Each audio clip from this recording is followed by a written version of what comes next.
A frequent criticism thrown at the Marvel Cinematic Universe comes from the fact that certain costumes seem to be over-designed in certain elements. While I do say I agree with this criticism in some instances, others are just a little overblown. For example, a lot of the Tony Stark designed Spider-Man suits receive this criticism, but I've always felt like those suits specifically had a purpose for any additional elements given the reality of what the suit can do in the movie. Now, when the suits were revealed for the Marvel Cinematic Universe version of the Fantastic Four, I honestly thought it was a really great rendition given the 60s time period that this movie is going to be set in, but people are still upset about over-design elements in some of these costumes. And that's what I want to talk about today, the Fantastic Four First Steps costumes, why the over-design works, and above all, in this video I want to explore why these extra additions are made to these costumes.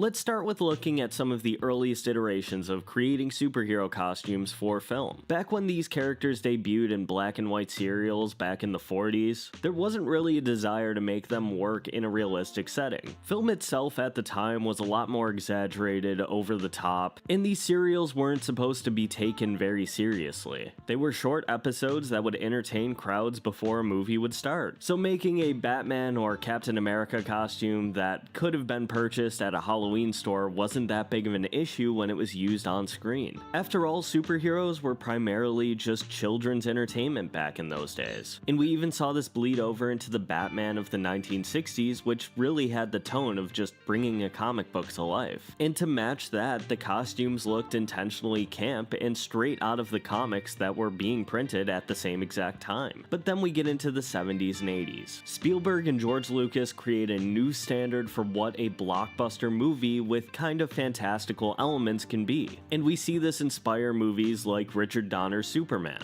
Now, the costume does look incredibly silly, but it is an exact representation of what was on the page of a comic. As much as I love the all-new Superman suit we're going to be seeing next July, you won't be able to create a more comic-accurate Superman suit than the one in the Richard Donner movie. While the Donner suit is something that could easily be replicated for a kid's Halloween costume, the performance of Christopher Reeve as Superman helped make it more legitimate. We didn't see many other superhero movies with the budget of Richard Donner's Superman following in the early 80s, but by the late 80s we got films like RoboCop and Batman. Now, RoboCop was an original movie, but I feel like the design of the character helped influence the creation of the Batman costume as more of an armor, and we see those influences carry over into the 90s. In the same way that movies like Blade and The Matrix kind of helped carry over the design trends for the early 2000 superhero movies. Instead of wearing their colorful comic book costumes, the X-Men wear black leather with lines that kind of act as Easter eggs for what their original costumes in the comics would look like. Now, the true outlier here is Sam Raimi's Spider-Man. This takes from the Richard Donner mindset of, yes, we can have cool comic book costumes that are colorful. After all, Spider-Man doesn't really work if we don't put him in that exact costume, but so long as the tone and performances surrounding those costumes are top-notch, audiences would be a lot more accepting of somebody wearing a skin-tight red and blue suit with webs all over it. Now, a lot of people will point the finger at the beginning of over-designing costume elements to the Batman Begins suit. Batman Begins, being a movie that is supposed to be completely grounded in reality, of course just gives Batman that armor that is supposed to be military-based,